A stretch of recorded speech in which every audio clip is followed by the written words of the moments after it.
I think we'll make a start because we don't have very long in this 30 minutes. I thought what I would do to start with is do about 20 minutes on sort of pointers, really, of how to talk about difficult conversations and breaking bad news. They are pointers because, of course, every situation is different and every situation and person that you talk to will be a different situation.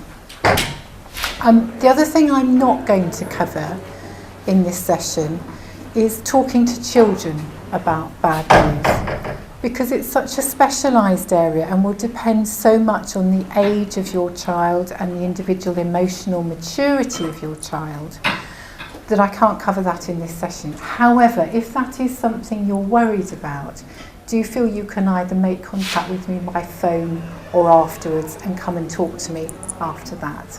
Okay? Okay, so what do we mean by bad news? Well, the definition of bad news, according to reliable Google, is anything that has a negative impact on your future plans or ideas about yourself. So we're talking about bad news in that sense. And I suppose in the context that we're talking about, it's really something to do with perhaps your condition worsening in some way, having unexpected news, or having to go in for tests or scans at a difficult time. So we're talking about bad news in that sense.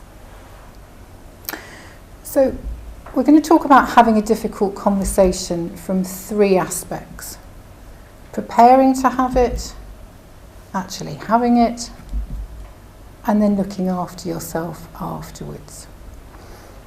And when we're talking about having a difficult conversation today, what we're thinking about really is for those people that you are more anxious about having a conversation with. This is not so relevant for those good friends or family that hopefully you all have, who you can just literally go bleh to. Yeah? You don't have to moderate or process or think about what you're saying. You can just have an experience, ring someone up and go, this is happening, brr, okay? This is for people that you might be more worried about in some way talking to. Okay? And one of the things to bear in mind when you're thinking about communicating bad news to someone else is that you will already have been the recipient of difficult news. So one of the really important things to do first of all is to spend a bit of time processing your own feelings. And that takes different time for everyone, but it's very important that you allow yourself to have your own thoughts and your own feelings about something before you go on to have a conversation with something else. Something has to settle in you a little bit before you can go into a conversation with someone else. So let yourself have your own emotional response. And that might be anything from feeling tearful, feeling completely numb, feeling really angry. Sometimes people find themselves laughing about things. It's absolutely fine to go through a range of feelings about something. Be mindful of whether you're what I call a delayed responder or more immediate. I'm someone who's quite good in a crisis, but sometimes I can go really wibbly-wobbly afterwards. Other people will get more immediate responses, but it's afterwards that things can settle. So it's really about saying, what am I like? Yeah? Being mindful of what you're like. Back to what I was saying earlier, give yourself time to talk to the person that you're closest to first, that you feel most comfortable with, who you feel is most able to help you process your feelings. That might be a partner, might be a parent, it might be a friend. If you're not sure there is anyone, certainly there's always people like me through AMEND as well, and I can spend some time thinking with you about what you're trying to process too. So one of the first things to think about after you've had some difficult news is Who do you want to tell and how? And sometimes making a list to think about who do I want to talk to first, and thinking about who's in my inner circle, who's in my wider circle, and who might I call acquaintances. And sometimes thinking of a sort of ripple out effect of communication can be helpful. The other thing is that there will be some people that you want to speak to face, and hopefully that'll be possible. Other people you might need to communicate with by email or by phone. And spending some time then thinking about what might I say? What do they need to know? How do I keep it clear?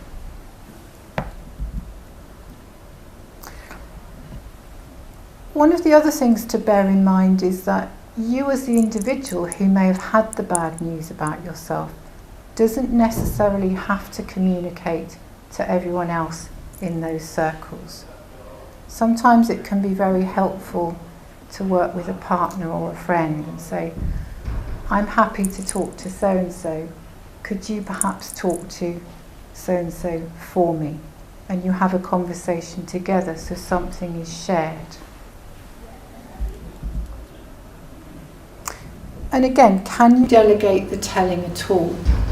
Sometimes for a wider circle, you might already have people in mind that you think of that you feel trustworthy, that you feel you could give a piece of news to and ask them to communicate that on your behalf to perhaps a family or a group of friends. And that's really about not overburdening yourself with having too many conversations, because having conversations can be tiring. Okay. So thinking about preparing for a conversation is the first stage. Don't arrange a time when you're rushed.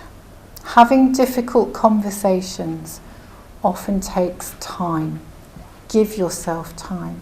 If you feel less rushed, you will feel that something is processed better for yourself and the other person. Practice what you want to say. And sometimes it can be really helpful to actually sit with someone and say, okay, how does it sound if I put it like this? Or run it through in your head, or write it down. So give you a bit of time rehearsing it in your own mind. And work out exactly what you need to say.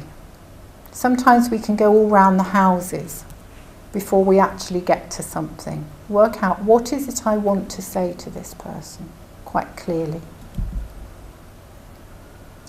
And then spend a bit of time thinking about how the other person might respond. And that's also part of looking after yourself. Because if you have a little bit of preparation, imagining how that particular individual might respond to you, you're not going to be caught on the hop quite as much. You've got time to think about how you will respond to their response. Is my friend Claire someone who gets very emotional, likely to get very emotional about this?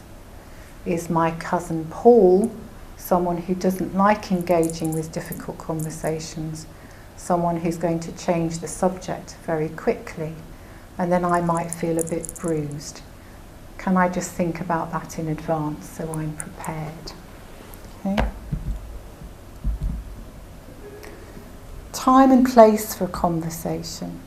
Again, giving a bit of thought to that in advance can be really helpful. And that's two-sided. That's a time that is good for you, and it's a time that's good for them. So sometimes ringing someone up or saying to someone, it'd be really helpful to have a conversation with you at some point. Have you got some time this week? And you actually put it in as a diarised time. So again, you're giving it time. It's not having to be fitted in to something else. Where is also really key. You might feel comfortable talking to someone in your home, in their home. Sometimes it's actually easier to go out and talk to someone while you're doing something else. Okay? So to go out and perhaps walk the dog or have a cup of coffee somewhere. Sometimes having something else to focus on while you're having a difficult conversation can sort of make it that bit easier. It's a bit like you can slightly pick it up and then slightly put it down. Come back to it and move in and out. What is it you want to say? And really what I'm encouraging you to do there is to think about how much you want to communicate to someone and how much do you not feel is appropriate at that particular moment or that can wait. You might feel comfortable telling more to some people, but you don't want to tell so much to others. So that again is where it's important to think about, what is it that I want to say? How much do they need to know? We've got quite a useful booklet now that's about talking to employers. And although that's a slightly separate area, that's something it's also quite helpful to think about in advance. If you're talking to someone like an employer, how much do I want them to know? What do they need to know? And why do they need to know it? How much does the other person want to know? And this is where it's a bit of a negotiation. How much do you want to tell them? And how much do they want to know? And this is all about what you're comfortable with, really. Because what I don't want you to do is to go away from a conversation and then think, I really wish I hadn't said all that. And equally, not to go away from a conversation and think, oh no, I really wish I'd said X, and I haven't. So that's why giving a bit of thought in advance to what you want to say is really helpful. The other aspect of this to think about in advance is, what are you expecting from the conversation? And sometimes our relationships can fall into two types. We are the person who looks after other people's feelings, or we have friendships where other people more look after ours. And sometimes that can get a bit jarred when there's very difficult news. In that if we go and have a conversation with someone, we expect to respond in a certain way, and they don't, we can then feel really disappointed. So sometimes we might have a friend or a family member that we go to, and we expect them to be a good listener and to be sympathetic, and somehow they don't get it, or they get irritable, or they sort of change the subject. And that can feel really upsetting when you're trying to communicate something difficult. So sometimes it could be helpful to think in advance, what might I be expecting from this person that I'm talking to? Are they someone I might need to look after their feelings generally? Or are they someone that might help me look after mine? Where do they fall on that spectrum? So how to start? Definitely giving people a bit of a heads up is helpful. Okay? Giving someone a little bit of a clue that you want to have a conversation that might be difficult is helpful. They can then prepare themselves, and you're sort of feeling a way into something rather than just ambushing. Yeah? Because if you ambush someone, sometimes they go, no, and then you're going, yes, and they're going, no, and it gets very muddly. Okay? So saying something like, so you know I saw my consultant last week, or so you know I had some scans last week. Could we perhaps have a chat about that at some point? Now they might say, is anything wrong? And then you say, well, it'd be useful to go through it when we see you. It's been a bit difficult. When could we meet? Yeah? So it means that again, it's a process that's a bit controlled rather than very heightened.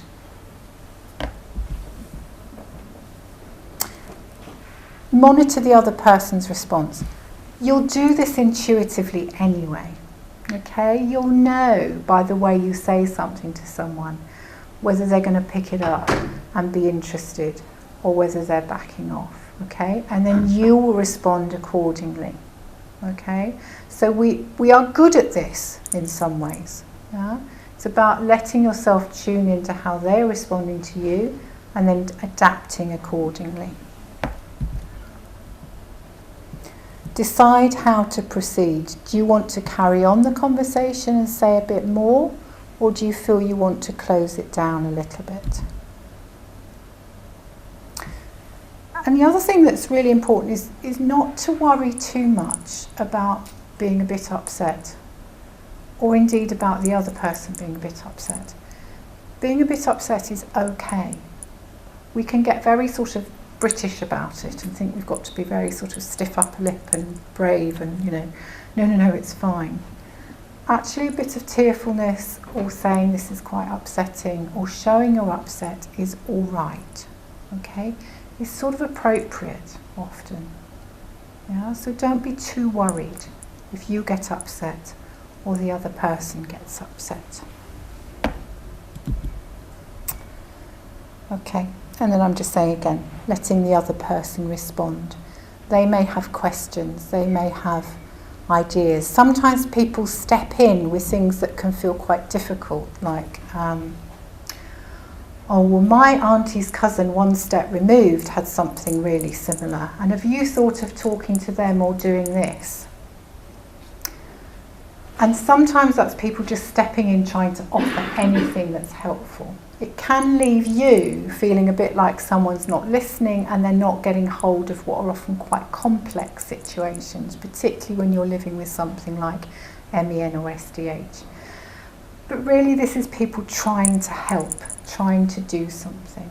Okay, so sometimes just a response of saying, thank you, that's a really interesting idea. It's probably a bit different in my case. Yeah, can just be a way of just slightly sidestepping that dynamic. Saying it. This is where your rehearsing earlier will have been helpful. Be simple and clear. In my experience, sort of going around the houses, being euphemistic doesn't help. Okay? Sometimes it can feel a bit of a shock to the other person, and sometimes things can be hard to say. But if you have difficult news, like, I have a tumour in my pancreas that's become cancerous, I need to have surgery, in a way just getting it out there means that everyone knows where they are. Okay? And then the other person will respond accordingly, and you are in a conversation. It's being in a conversation that's important. Give information in small, digestible chunks. Sometimes the sort of information that I've been giving there is sort of enough. Yeah? People will come back and ask you things like, so when are you having surgery? What will that mean? And you can set a time for another conversation. All the work doesn't have to be done in one go. Okay? Sometimes just one piece of information is enough to process. And I said before, being upset is okay and not being upset is okay too. Often someone will ask how they can help. How can I help? And sometimes there isn't an obvious thing. Sometimes saying to someone, actually, the fact you're listening is really helpful. The fact you're interested is really helpful. If someone can do something practical, let them know.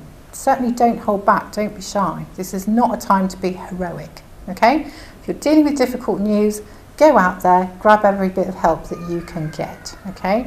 That's a time to do it. There is no better time, okay? Ending the conversation. This is also really important because often we go away remembering the most of a conversation about how it ends. Let each other have time to process the conversation. You both need to go away and think about it. Let it digest a bit. You need to do that. Can be really helpful to agree with that person how and when you will keep them updated. You might say things like, well, look, I'll give you a call after my next visit to the consultant. Or you might say, I'll give you a call when I know the date of my surgery. if you'd already decided it might be helpful for some people to be part of a network, you can say, look, actually my sister Polly has offered to be a link person for me. So she might give you a ring or an email in a few weeks to let you know what's happening. Is that all right with you? And usually people will say yes, or well, it'd be good to hear from you. And you have to make a decision for yourself what's right for you. Okay? But certainly I'm quite a big advocate of not feeling that you have to keep everyone in your circle updated, because that's a huge amount of emotional work and a huge amount of practical work. So sometimes if you can delegate out to key members of your family and friends for things like updating on operations or treatments, or that can be really helpful for you. Again, ask if there's anything immediately and specifically helpful that person could do. And the other thing is, it's all right for you to end the conversation when you feel you've had enough. Yeah? If we go back to our principle that if you're breaking bad news to someone, you've already had some bad news. You have to be looking after yourself. And you will probably tune in yourselves when you're in a conversation to that bit when you know you've had enough. Do you know what I mean by that? You sort of get so far in a conversation, you go, I can't do any more.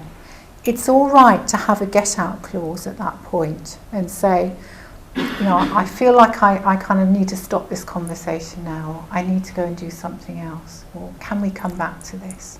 Okay? Because it's really important you look after yourself. You've had the bad news broken to you first. You're then doing the hard work of disseminating it. Dealing with other people's responses is actually one of the things that I find myself talking to people quite a lot about if they ring me up through AMEND, because people don't always know how to respond in the way that you need. And particularly when you have quite an unusual condition, one of the things that seems to happen is that people either overreact, they sort of catastrophize it a bit. Oh my goodness, you have this terrible thing. Oh dear, does this, what does this mean? This is dreadful, I'm so sorry, this is appalling. And you're sort of feeling a bit more settled with it, and then suddenly you get an avalanche of other people's emotions about it, and it's like, whoa, steady, yeah? Equally difficult is when people underreact, okay? And particularly when you have a condition like MEN or SDH, one of the things that people often say first of all is, well, is it cancerous? And you go, well no, but it might be at some point. It's a bit complicated. Oh, that's fine then. Okay, well that's great. And they sort of mentally file it over there. And that sort of underreaction when people don't realise the ongoing nature of living with a condition like this can be quite upsetting, quite angry-making, quite frustrating. Okay? So processing people's reactions is very much part of this, and very much of the hard workness of living with something like MEN and SDH. I think you get more practiced with it over time, but nevertheless there's times when it can be really frustrating how people respond. And sometimes you might not know how you want someone to respond. There might be times when you think, actually I want a bit of fuss about this. And there might be other times when you think, no, actually stop going on about it. So that's hard too. People won't always know how to respond to you, and you won't always know how you want to be responded to either. Okay, and again, after you've been talking to someone, allow yourself your own feelings after that conversation, whatever they are, whether you feel positive or whether you feel negative. And looking after yourself after a conversation is still part of that preparing, having, looking after yourself afterwards. Give yourself time to digest it. Any emotional conversation will be physically draining. I'm sure you know this already. When you've had difficult conversations, you go away feeling exhausted, okay? So let yourself have time to recover. And try not have more than one difficult conversation a day. You know, sometimes you can think, right, what I'm going to do is I'm going to get this out to everyone in my family, all my friends, and we're going to do it all on Tuesday and everyone's done. Now you can do it like that, but you'll probably feel really exhausted afterwards. So sometimes pacing yourself can be a really good idea. And, you know, like my little cat here, it's a good day to look after yourself, but then again, pretty much every day is a good day to look after yourself. Okay? So I kind of talked at you quite a lot there. And I wondered if there's any difficult conversations you've had or anything you want to respond to.